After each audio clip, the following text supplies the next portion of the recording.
Welcome to Burlap Teachers. Enjoy the video. You start by picking the right compression shirt in 2K25. This matters for fit and animation. Select short or long sleeve based on your playstyle, and make sure your My Player body type matches the garment so clipping is minimized. Once chosen, check team color constraints and court rules to avoid wardrobe errors.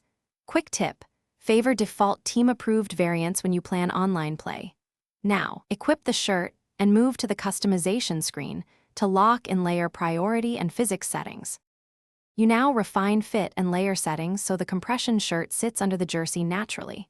Use the tightness slider to reduce loose fabric and set sleeve length to avoid visual overlap during animations. Once done, enable or tweak physics to control flapping.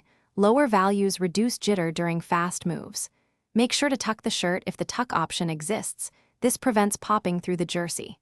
Finally, run a few per-game animations and full motion tests to confirm there's no clipping when you cut or dunk.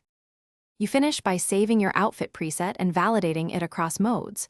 Offline, online, and cutscenes can render apparel differently.